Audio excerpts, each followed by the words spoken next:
Confucius حضرت عیسیٰ علیہ السلام کی پیدائش سے 500 سال پہلے چائنا میں پیدا ہوا۔ وہ ساری عمر اس لیے سیر و سیاحت کرتا رہا کہ اسے کوئی قابل حکمران مل جائے جو اس کے اصولوں پر عمل کرے۔ کنفیوشس کا تعلق سوسائٹی کے درمیانے طبقے سے تھا۔ وہ اس وقت پیدا ہوا جب اس کا باپ بوڑھا ہو چکا تھا۔ کنفیوشس ایک سپاہی کی حیثیت سے چائنا کی فوج میں خدمات انجام دے رہا تھا اور اس کا پیدائشی نام کنگ تھا۔ اس کا خاندان ایک امیر خاندان نہیں تھا، مگر اس کے باوجود معاشرے میں بڑی عزت کی نگاہ سے دیکھا جاتا تھا۔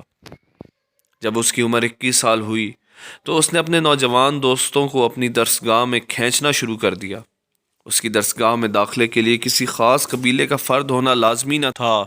اس کی عام اور سادہ فہم تعلیمات نے سب لوگوں کو اپنی طرف کھینچنا شروع کر دیا، اور اس طرح اس کی شہرت بہت ہی کم وقت میں دور دور تک پھیل گئی۔ 50 سال کی عمر میں اس نے ڈیوک آف لیو کے دربار میں ایک منصب قبول کر لیا، لیکن جب اس نے دیکھا کہ ڈیوک آف لیو کو ایک رقاصہ نے اپنے مقصد سے بھٹکا دیا ہے تو اس نے دربار کو خیر باد کہا۔ اس کے بعد کنفیوشس نے چائنا کے تمام بڑے بادشاہوں سے ملاقاتیں کی، لیکن کسی نے اس کے افکار اور خیالات کی قدر نہ کی۔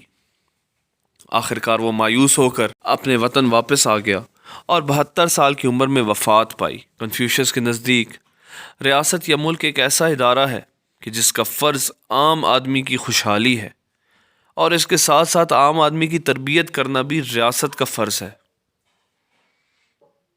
اس کے نزدیک ریاست عام آدمی کی خدمت کے لیے ہے، نہ کہ عام آدمی کا یہ کام ہے کہ وہ بادشاہوں اور ریاست کی خدمت کرے۔ کنفیوشس اس بات پر خاص زور دیتا ہے کہ انسان کو پہلے اپنے برادری اور قبیلے کا بہترین شخص بننا چاہیے، اور پھر اس کے بعد عالم انسانیت کے بارے میں سوچنا چاہیے۔